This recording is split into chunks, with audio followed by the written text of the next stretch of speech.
उन्होंने ये कहा कि आप इस आंदोलन को वापस ले लीजिए। ये मेरे लिए संभव नहीं है, क्योंकि इतने सारे साथियों ने भरोसे से जो मेरे पे विश्वास किया है, उससे हम लोग पीछे नहीं हट सकते हैं। अब किसी भी हालत में मैं प्रशासन के कहने पर आंदोलन वापस नहीं लूँगा। आपको लाठी मारना है, हमको मारिए, हमको पकड़ के ले चलिए। बच्चों पर कोई लाठीचार्ज नहीं होना चाहिए। अगर पकड़िएगा तो फिर वापस आऊँगा और इससे भी बड़ा आंदोलन खड़ा करूँगा। जो आपने सुना, क्योंकि मैंने पब्लिक एड्रेस सिस्टम से ही बात किया, क्योंकि पूरी जो बात हुई वो पब्लिक एड्रेस सिस्टम पर ही बात हुई, तो सबने सुना। जितने साथी यहाँ हैं उन्होंने भी सुना। एडीएम साहब आए थे और उन्होंने ये कहा कि आप इस आंदोलन को वापस ले लीजिए। मैंने जो उनको कहा वो सबने सुना कि ये मेरे लिए संभव नहीं है, क्योंकि इतने सारे साथियों ने भरोसे से जो मेरे पे विश्वास किया है, उससे हम लोग पीछे नहीं हट सकते हैं।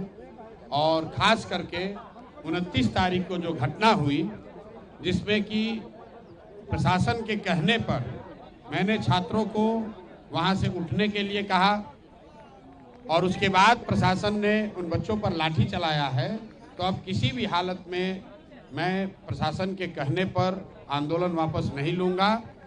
और वापस होने की एक ही शर्त है, और वो शर्त ये है कि बच्चे तय करेंगे कि उनको आंदोलन आगे करना है कि नहीं करना है। और वो तय करने के लिए मैंने शर्त रखी है कि बच्चों से मुख्यमंत्री सीधे मिलें, ना उसमें प्रशांत किशोर रहे ना कोई दूसरा रहे। वो 5 बच्चों को चुन लें, ये 5 बच्चे जाएं, मुख्यमंत्री से मिलें, और फिर इनका भविष्य है, ये जो निर्णय लेंगे वो मुझे कम से कम स्वीकार होगा।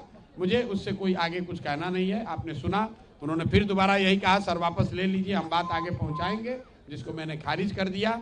मैंने उनको ये भी कहा कि अगर आप ज़बरदस्ती करेंगे, आप पकड़ना चाहेंगे, तो उसके लिए कोई ज़बरदस्ती बल प्रयोग करने की ज़रूरत नहीं है। आपको लाठी मारना है, हमको मारिए, हमको पकड़ के ले चलिए।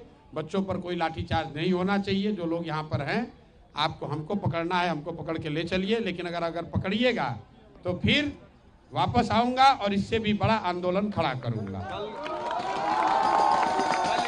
29 तारीख को हम लोग गोलंबर पर, जेपी गोलंबर पर हम लोग बैठे थे। बच्चों के साथ धोखा किया, पुलिस ने लाठी चलाई।